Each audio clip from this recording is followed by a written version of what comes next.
हिवाळा आला आणि ड्रायफ्रूटचे लाडू बनवले नाहीत असं कधी होतच नाही आहेत. तर तीच रेसिपी तुमच्यासोबत शेअर करते. मी सुद्धा लाडू बनवले होते, तर म्हटलं चला तुमच्यासोबत शेअर करावं. आणि त्याच सारणाचे छोटे छोटे चॉकलेट बनवले होते माझ्या छोट्या मुलासाठी. तर रेसिपी पूर्ण बघा कसे चॉकलेट बनवले त्या सारणाचे.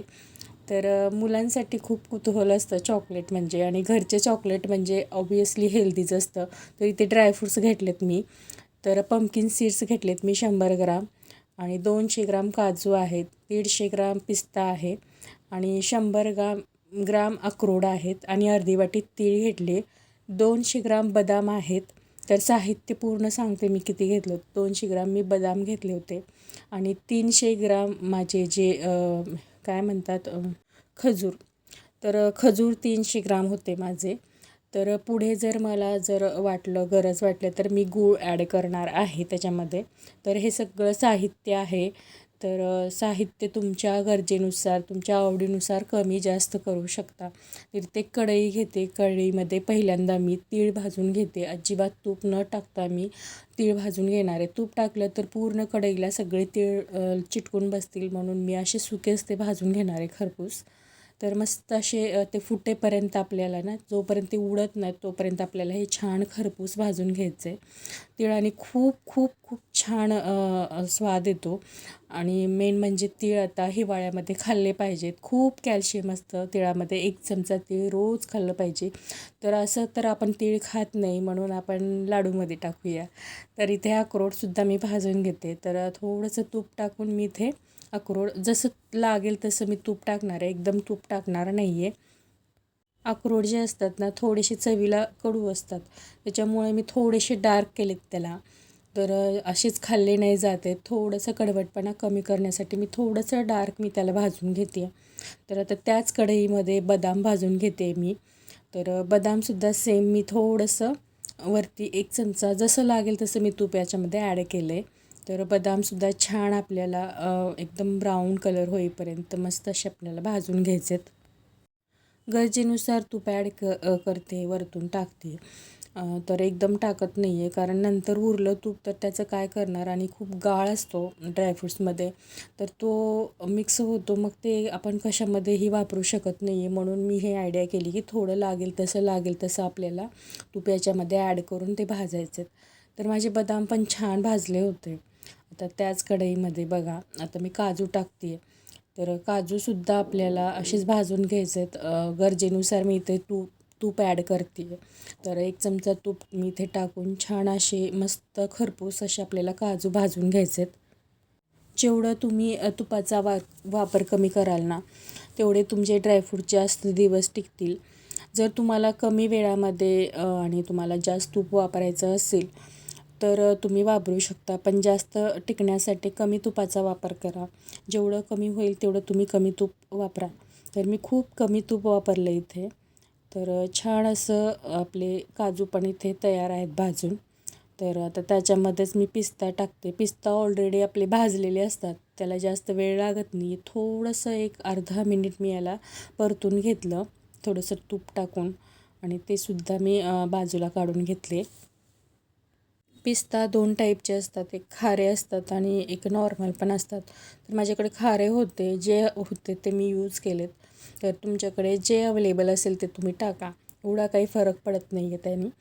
तर इथे मी जे पंपकिन सीड्स आहेत ते सुद्धा इथे मी छान भाजून घेते. आता पंपकिन सीडचं कसं असतं, जसं जसं आपण भाजत जाऊ ना तसं तसं कलर लाईट होतो, आणि छान असे थोडेसे डॉट डॉट येतात ब्लॅक ब्लॅक. तर तेव्हा समजायचं आपले पंपकिन सीड्स जे आहेत ते भाजून तयार आहेत. तर बघा इथे कलर लाईट झाला आहे माझ्या पंपकिन सीड्सचा. तर ते सुद्धा मी आता ते बाजूला काढून घेते. छान खरपूस भाजायचे सगळ्या गोष्टी, कारण खमंगपणा येतो आणि जास्त दिवस टिकायला मदत होते. जेवढं तुम्ही छान आणि व्यवस्थित सगळ्या गोष्टी पेशन्स ठेवून कराल, तर तुमचे जे लाडू आहेत बरेच दिवस टिकणार आहेत. तर पंपकिन सीड्स जे आहेत माझे, तर ते सुद्धा माझे भाजून तयार आहेत. आता मी काय करते, जे डेट्स आहेत ना ते सुद्धा आपल्याला थोड्याशा तुपामध्ये परतून घ्यायचे. तर डेट्स जे आहेत मी त्याच्या बिया काढल्या होत्या, आणि ते काढून इथे वापरते आहे. तर थोडंसं तूप टाकून मी याला काय करणार आहे, भाजून घेणार आहे. तर बघा अगोदर काही काही लोक काय करतात की मिक्सरमधनं काढून नंतर भाजतात. तर एकंदर एकच होतं. तर मी अगोदर भाजलं आणि नंतर मिक्सरमधनं काढलं. तर छान माझे इथे जे डेट्स आहेत, जे खजूर आहेत ते सुद्धा इथे भाजून तयार आहेत. तुम्हाला खजूर नको वाटत असेल तर तुम्ही गुळामध्ये सुद्धा बनवू शकता याला. तर इथे जे ड्रायफ्रूट्स आहेत ते सगळे थंड झाले होते माझे. तर मी पहिल्यांदा काय करणार आहे, अक्रोड वाटून घेणार आहे. कारण अक्रोडची साईज थोडीशी मोठी आणि त्याचे दाणे जास्त राहायचे चान्सेस असतात. म्हणून मी अगोदर अक्रोड वाटून घेतलं आणि नंतर एकत्र सगळे ड्रायफ्रूट्स वाटून घेतले. तर हे बघा अक्रोड माझं इथे वाटून झालं होतं. तर सगळेच ड्रायफ्रूट्स मी वाटून घेते. तुमच्या आवडीनुसार तुम्ही याला ग्राइंड करा. मुलाला माझ्या जास्त दातामध्ये आलेलं आवडत नाही म्हणून मी फाईन पावडर तयार करते याची. आणि जे आपले खजूर आहेत ते सुद्धा मी याच्यामध्ये ग्राइंड करून घेतले. इथं बघा पावडर तयार आहे आपली ड्रायफ्रूटची. तर त्याच्यामध्ये जे आपले खजूर आहेत ते वाटलेले ते सगळं मिक्स करते मी हाताने. छान मिक्स करून घ्यायचं. बराच वेळ लागतो या प्रोसेसला. तर मिक्स करून घ्यायचं. तर मी इथे काय केलं होतं, तर शूट करायचं राहिलं, सॉरी. इथे मी सांगते तुम्हाला, थोडंसं मी इथे गूळ टाकलं, मिक्स करून घेतलं आणि थोडंसं तूप टाकून मी हे मिक्स केलं होतं. तर असं माझं सारण तयार झालं होतं. कॅमेरा तर लावला पण ते मी ऑन करायचंच विसरून गेले.